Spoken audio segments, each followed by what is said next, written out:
my lovelies, my name is Stephanie and welcome back to my channel. So in today's video, I am so excited to announce that I am officially 12 months post-op, which is just the craziest thing to me, I swear to God. I had my gender reassignment surgery on the 15th of February 2020. It is now, I believe the date of this video is the 17th of February 2020. So I thought it was finally time to do a video talking about the last year, what being post-op has been like, and all of those great things. So if you are interested in watching that and kind of my review of the last year, whether or not I'm happy with my vagina, how my recovery was, then please keep watching. But before we go through to the main part of the video, if you enjoy this video, please don't forget to give this video a thumbs up, maybe even a subscribe, leave a comment down below and things like that. So it has officially been 1 year since my gender reassignment surgery. I cannot believe it. I can't believe it's been a whole year already. I mean, it's just been the craziest kind of roller coaster of rides. I think the first and most important thing that I really want to talk about is, do I feel more affirmed as kind of a trans person? The answer, of course, is yes. I feel much better about myself. I feel much more comfortable in my own skin. That isn't to say that there weren't trials and tribulations, which we'll get into in a minute, but I definitely feel much better within myself. I really like having a vagina. I love the aesthetic of my vagina. There are a few things I wouldn't mind changing around kind of the scarring of my vagina, but it's honestly, it's so much better than the alternative and I absolutely adore it. So to my doctor who gave me said vagina, thank you very much. Happy vaginiversary to my vagina. We love her. And yeah, so I am really happy with the end result. I managed to maintain a level of hypersensitivity within my new clitoris, which is super, super exciting because it makes kind of intimacy and masturbating, things like that, like it makes that very pleasurable. Which of course is amazing, and this is exactly what we wanted from that result.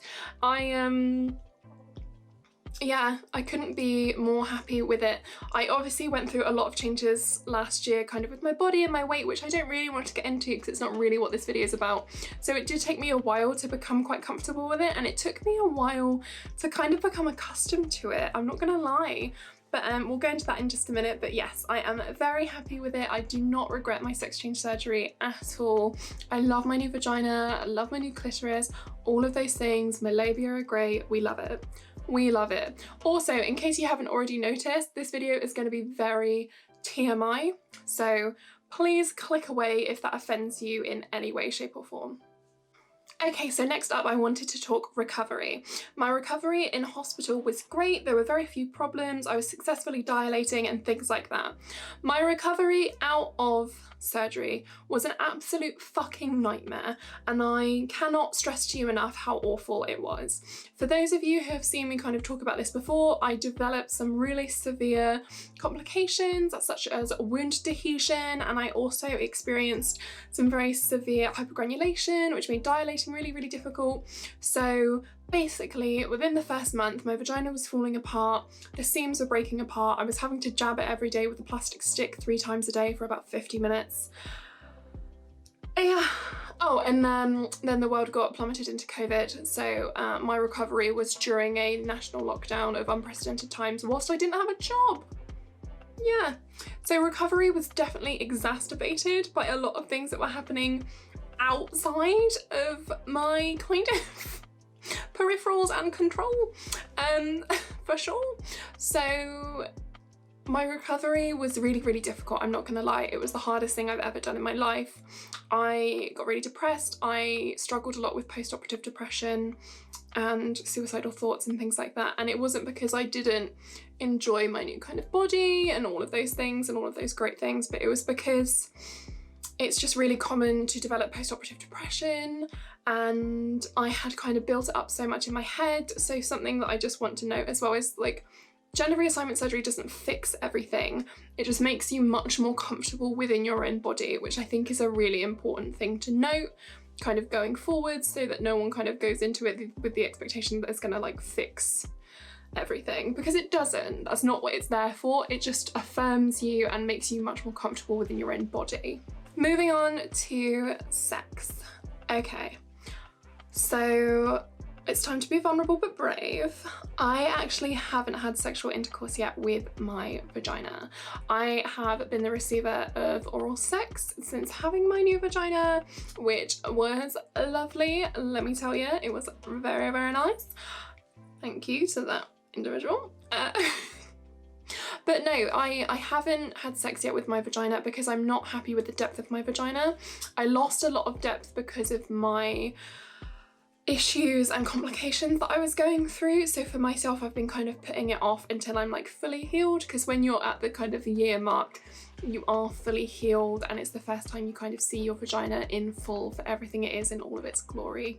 So it's very stimulated, but I haven't had post-operative sex yet, but I'm sure I will fill you in when I eventually do. So don't worry your pretty little heads about that. Oh god. Yeah. Don't worry your pretty little heads about that. So as I say, it has been a year, and it does take a year for your vagina to kind of fully settle down. It looks very different after a year than it did after 6 months. There's kind of some wrinkling and things like that of where kind of the skin has been scarred over, and you know, you use bio oil and you can massage it to make the scars kind of.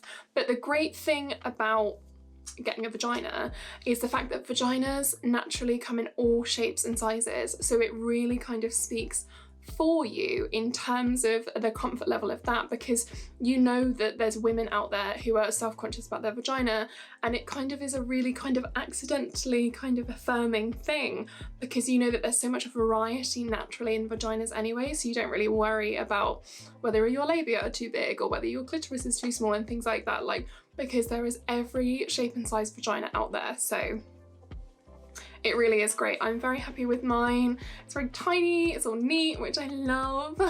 So yeah, it's, I mean, just knowing that there's a variety of different types of vaginas out there is a really affirming thing. How has my life changed since having a vagina? I mean, I can wear leggings now without feeling really self-conscious. I remember one of the things I loved the most after getting out of surgery was wearing clothes with no underwear, like going commando. I loved it, because it was something I had never experienced before, and I was just there like, oh, this is amazing. So getting to wear like my leggings down to my local shop without wearing any underwear.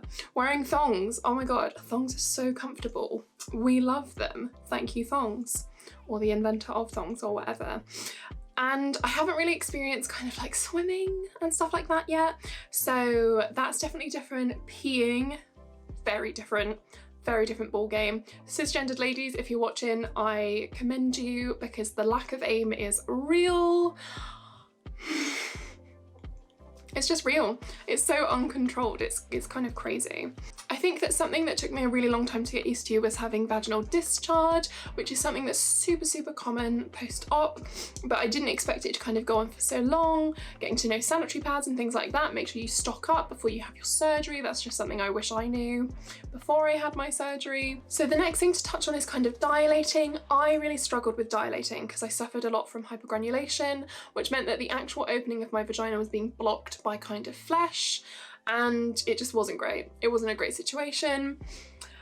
So my advice for anyone who's going to be experiencing hypergranulation is to speak to your doctor as soon as possible to have the growth removed. I couldn't have them removed straight away because we were in a lockdown and nurses were placed in like different, you know, areas. But one of my recommendations is to go to a doctor straight away. And also, if you're suffering with a lot of pain from dilation, remember that you can get smaller dilators.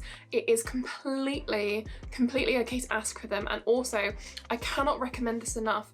There's this gel called Instilla Gel, which naturally has a numbing agent in it.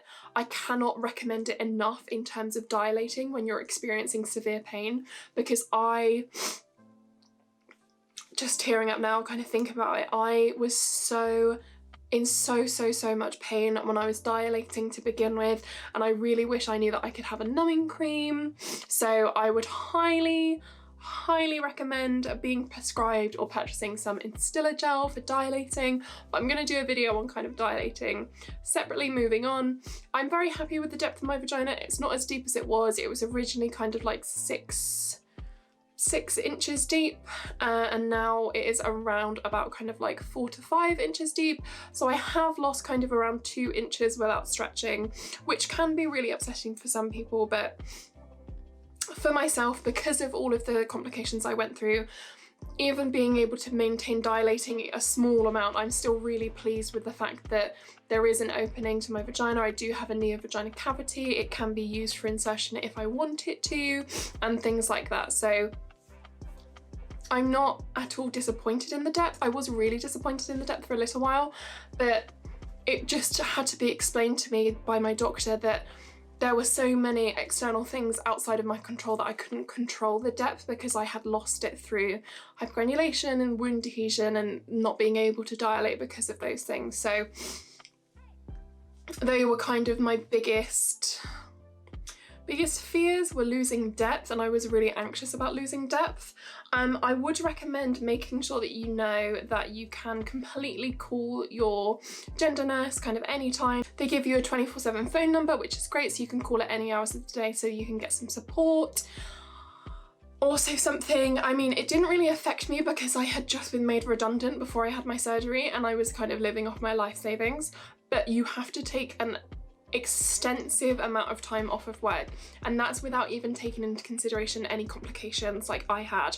You have to take a minimum of 11 weeks off work, not including the 2 weeks that you're potentially in hospital, and then you could potentially have further complications. So you need to make sure that you're kind of being really open with your place of work and letting them know, like, this is the time I need off, this is when I'm gonna need it, and all of those kind of really important things. So that's kind of it in terms of my update on how my vagina's healing. I'm really, really happy about it. I am enjoying the hypersensitivity. I can still happily dilate up to kind of 5 inches, which is really, really good. And yeah, I mean, I just feel better and brighter within myself. My last year was kind of clouded, so I couldn't really feel the proper effects of my surgery until kind of earlier this year because I was so in a cloud about other things, but you do just feel lighter. And I remember them showing me my vagina for the first time and I just cried and I was so happy. And I was listening to a song called Both Sides now, which I thought was just really appropriate. And yeah, I just felt so, I don't know, grateful, relieved, happy. It was just, it was great. It was great. I mean, my complications were really intense and getting over them required a second surgery, which you guys will know about if you've been watching the channel for a little while. If you haven't, I will kind of pop that up above, but it's just, it's the greatest experience. And for all of the complications and all of the stress that I went through, I wouldn't change it for the world. Like, I would do it again tomorrow. Like, I 100% would. There is nothing that would stop me from doing it because it just made me feel so much more affirmed in my body. And yeah, it made me realize some really harsh lessons. Some of the things that I've been suppressing for years because I was so focused on completing my transition and having my gender reassignment surgery. But it is just the best thing. I like beam when I'm talking about my vagina.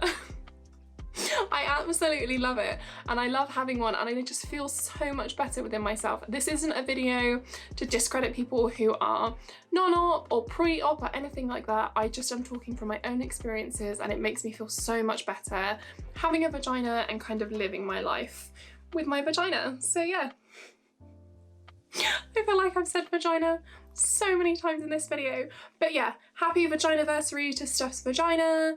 It's been a great year. I'm feeling much better within myself. I'm very happy with the result. If you enjoyed this video or you thought this video was way too much, please comment down below because I'm sure there's gonna be a mixed bag. Please don't forget to subscribe to my channel for more updates like this about my vagina, and then later eventually about my sex life, but that's pretty, we'll come to that when we come to that, you know? We'll come to that. So now that it's officially been a year since my surgery, I am going to be producing some videos, kind of the truth about gender reassignment surgery, the truth about post-operative depression, the truth about dilating and things like that. So keep an eye out for those videos and don't forget to subscribe if you don't want to miss them. And that is kind of it from me, guys. I hope you enjoyed this really kind of upbeat, bit bubbly kind of update about my vagina, featuring lots of cleavage. And yeah, if you want to see more updates about my vagina featuring my cleavage, potentially my sex life and all of those things, please do not forget to subscribe to my channel, thumbs up, notification bell, all of that good stuff, and I will see you next week for another video. Bye!